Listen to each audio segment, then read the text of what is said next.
தமிழ்நாட்டில் வந்து இப்போது கவர்மெண்ட்டும் சரி, அவங்க கூட இருக்கிற அலைஸ் பார்ட்டிஸும் சரி, ஹிந்தி தெரியாது போடா, ஹிந்தி தமிழ்நாட்டுக்கு வேண்டாம், இந்த மாதிரிலாம் வந்து ஒரு தப்பான ஒரு பிரச்சாரம் பண்ணிகிட்ருக்காங்கல்ல. ஆனால் ஒரு யதார்த்தமான உண்மை பார்த்திங்கன்னா, தமிழ்நாட்டில் வந்து எல்லா இடத்துலையும் இப்போ லேபர் கிளாஸ் வந்து ஹிந்தி பீப்புள் தான். ஐதர் ஃப்ரம் பீகார் யார் யூபி யார் ஜார்க்கண்ட், அந்த மாதிரி தான். ஒரு சின்ன எக்ஸாம்பிள் இப்போ பாருங்கள். என்னோடய பில்டிங்க்கு கீழே வந்து ஒரு லேபர் ஒர்க்கு, அதாவது ஈபி ஒரு டிரான்ஸ்ஃபார்மரில் வந்து அதை சுற்றி ஒரு இது கட்டுறாங்க, ஒரு மெட்டல் போட்டு அதை யாரும் உள்ளே வரக்கூடாதுன்றதுனால கட்டிகிட்டு இருக்காங்க இப்போ சென்னை ஃபுல்லாக.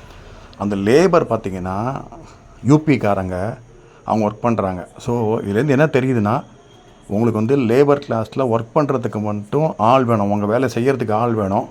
அது வந்து வட மாநிலம்லாம் பரவாயில்ல. ஆனால் ஓப்பன் ப்ரொபகண்டா வந்து ஹிந்தி தெரியாது போடா, எங்களுக்கு வந்து நாங்கள் ஹிந்தியை ஒத்துக்க மாட்டோம் எல்லாமே. ஸோ உங்களுக்கு காரியம் ஆகிறதுக்கு ஆள் வேணும், அதுக்கு நார்த் இந்தியன்ஸ் வேணும். பட் ஆனால் பப்ளிக்காக நீங்கள் வந்து அதுக்கு அகெயின்ஸ்டாக இருப்பீங்க. ஸோ இதுதான் யதார்த்தமான உண்மை. இப்போ எந்த அளவுக்கு ஒரு நாடகம்னு பார்த்தீங்கன்னா இது தெரிஞ்சிருக்கும் நமக்கு. ரொம்ப நன்றி.